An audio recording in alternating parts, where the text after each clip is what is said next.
artist Judith Peck. Judith is from Washington, D.C., and she has a degree in fine arts from George Washington University. Her works explore issues of social injustice. A review of her works explained, her paintings combine plaster and oil, translating into a narrative on how we heal ourselves in a broken world. The work becomes a guide to investigating our lives and place, and hopefully the model's lingering and penetrating presence will move us away from our complacency. Judith's talk will be followed by a question and answer time, so please help me to welcome Judith Peck. Thank you for coming. Thank you. Okay. Thank you very much. First, I'm honored to be showing here. It's a beautiful space. I've been treated so royally. And I just love to see my work up because I don't normally see this much work of mine together. So I'm really honored to be here. I'd really prefer to have a conversation instead of just stand and talk about my work, but I'll just say this. The plaster that I use in my work is about the broken world. It's woven into my gesso layer, which is the substrate of my paintings, and then I paint on top of it with oils. In my series, Current Times, which is, I use one model, and she just represents all people. And I just think if we can have compassion, we can heal the world. And if we can have compassion for ourselves and others, we can make a difference. And I think I'd rather hear from everyone rather than speak anymore. I was just wondering how you attach the plaster to the, is it a board you're using? Yeah, I paint on board, and I use true gesso, and I put a plaster shard on top of that and then put more gesso and sanding between layers. It's time consuming. Can you talk about the environments that the figures are in? Are they meant to be specific places or alluding to specific places, or more of a general feeling? In some of them, they're specific places, but it kind of is an allegory. The space is an allegory. Like in a painting, The Divide, it's a specific place I painted, but I wanted it to look like the crack of the world and a major divide. In this painting, The Seed of Change, she's using a small seed in her hand to make one small change to bring about a larger change in the world. So the landscape is important. It's not a specific landscape, but it's a barren landscape. And so I painted it from looking at the Outer Banks. Right. Thank you. When you're preparing the boards with the plaster, have you pre-visualized the image that you're going to be putting on there, or does it work around the plaster? Sometimes putting the plaster on a specific place that you know you're going to work with? No, I have no idea where the painting's going, and sometimes it doesn't work, and sometimes I just end up taking it all off, or But I make several boards, and then I just kind of randomly put the plaster on to make some kind of movement with the plaster, and then I just paint, and if it doesn't work, it doesn't work. Just playing. Yes? Do you look for specific features when you choose your models, especially since you're using them over and over and over again? Well, I really related to this one model. She's an art model, and a lot of artists have used her, and she just has something that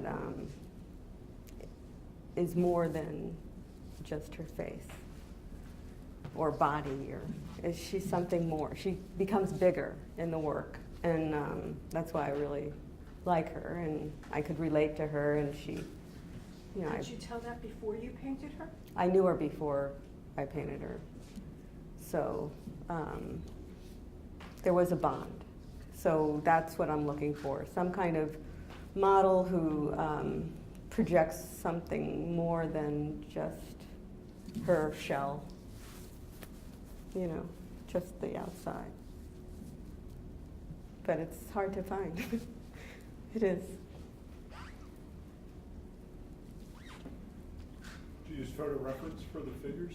Yeah, I shoot the hell out of her when she comes. She lives in California, and then I have other models who stand in for something if I haven't gotten the pose right, or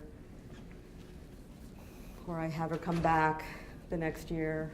Artificial light or natural? It's artificial, you know, but it doesn't matter because I just kind of, if you saw her, well, obviously, if you see her, she's not all the same person, really. I've just played with it, so I'm not trying to get a perfect image of her. Exactly. Translate the photo. Right. Trying to capture the essence. Essence. Yeah. Mm-hmm. Good. Is, are some of these more, I guess, inward or autobiographical, and others more outward and more about bigger issues? Yeah. I will have a conversation about an experience that I've had and try to get the model to have a conversation about a similar experience. And sometimes that will be the jumping off point, or sometimes it's something I've read. Like this pendulum was something that Ruth Bader Ginsburg said, that the world and history is more like, or what we're going through is, it's not a forward path. We always think we're making strides and think things are getting better or more just, and then it swings back. So that is a normal thing, that history happens to history. And so I have the model looking forward to the future, looking straight at you for the present, and then looking down about the past. And so I felt like that was the pendulum, and that was the impetus for that.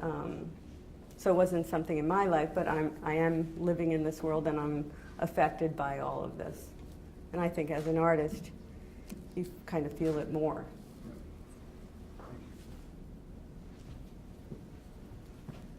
We were talking about landscapes. You learned a lot of, you did a lot of landscapes. Your landscapes around your model are very, very impressive.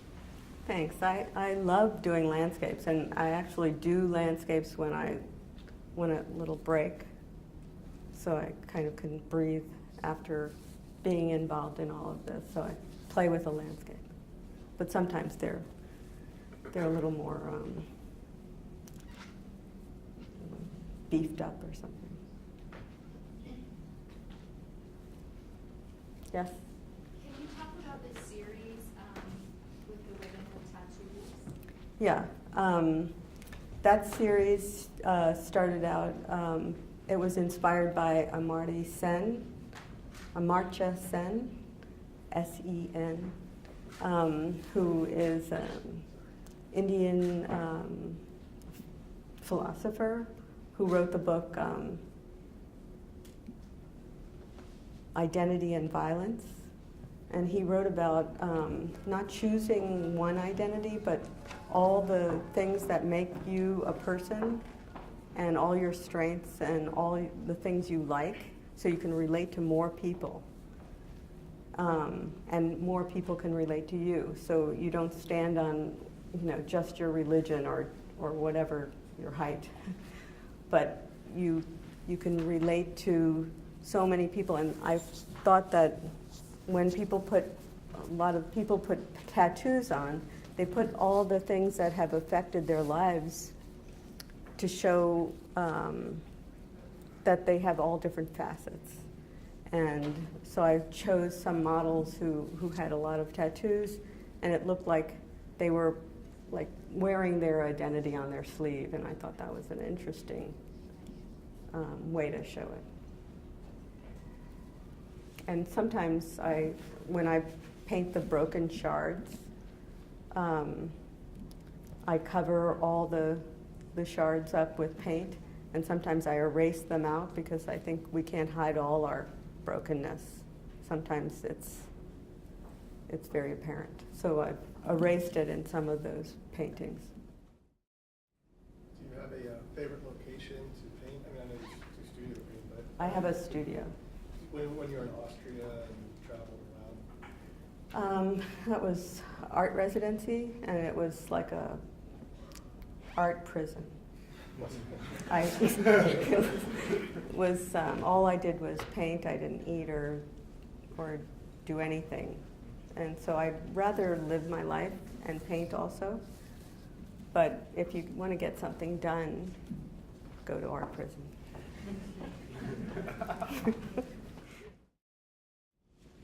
You mentioned the time involved, and I was curious about two things you said. One is that it takes a lot of time, and then also To prepare the board, Right. yeah, it's labor intensive. And that sometimes the way the paint works It is doesn't what you work. follow. So could you speak to that with respect to the pendulum? Because that's really an interesting concept in terms of moving about in time and so on. So I'm just curious to know how long between the initial idea, however tiny, and the end of it that took. I don't remember. It's my lifetime, each painting, because I prepared for it my whole life.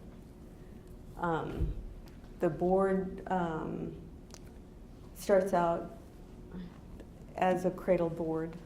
It's a wood cradle board, and I usually use rabbit skin glue to seal it, and then I mix my own gesso, which takes a day to cure, and then you have to put it in a double boiler and put it on warm, and then you have to put another layer on each time, sanding between layers, and then you have to I make a plaster shard, and I break that up and I put that on, and then I have to sand the hell out of that, and then I have to put more gesso layers on it, and then that. I think I had the concept, but she was posing alone, so I had two other models trying to pose with when she wasn't there together, and that didn't work. And it just went through a whole long, ridiculous process of discovering how to do it, and I had more people in that. I mean, I think I had 5 images at the beginning. I mean, I just try. I can't visualize it, so I try it, and then I reduce it, and it's crazy. I'm constantly repainting, and I figured that is my process now. So I'm not beating myself up anymore. It's such a powerful product. Thanks. I mean, I guess at least from my perspective, I think it was worth the sweat and everything that went into it. Thanks. So this series, I think I'm missing 3 or 4 because they've been sold or they're in a collection. This series took me 3 or 4 years alone. Do you work on more than one piece at once when you're, especially like it's so elaborate with the prep?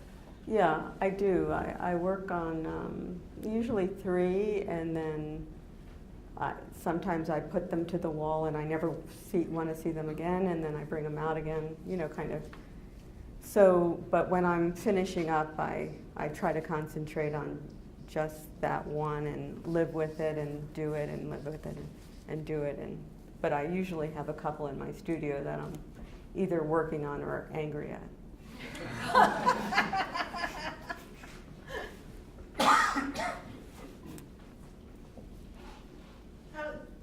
How did you come across, or how did you arrive at the technique of putting your own gesso down and putting the shards there? Because I took a few art classes and we never did that. No, that's my own technique. Is So, that you developed it along the way then, or? well, I used to paint on linen, and then the boards started coming out, and I was like, oh, this is fun. I started carving into it and doing different things. I was like, oh, it could be almost three-dimensional. It doesn't have to be so delicate as a canvas. And my grandparents came to America as orphans, both of them. They met in America, and they never talked about their life or their parents or anything because it was too painful. And I thought that it was an interesting story, and I started painting about that story, my grandparents and the broken lives, and I started using shards. They came from a broken town that no longer exists, each one in their own place, and they brought the shards with them, and they always held on to them. So I started painting about history because we all come from that world, and all of us have that same story in one way or the other. And then I thought it's more of a universal message. So that's what I'm painting about now. So sometimes I don't use them, but I think it's pretty effective when I do. Could you speak to the issue of race and what role it plays in your art generally? You seem to have an awareness, and where did that come from? Well, I think most artists are isolated, so it's like being an outsider. And I definitely grew up as an outsider in my community. But I'm not painting about race. My model is multicultural, and sometimes I work about, like the painting in the back is really about Sandra Bland, and if that is about race, I don't know, but it's about police brutality and profiling. But I think that it has been in my life, and it's still in my life, and I think that it's in everyone's life, being the other. And I think that that only way we can overcome that divide is to have compassion and empathy. That's what I'm hoping that you see from the work.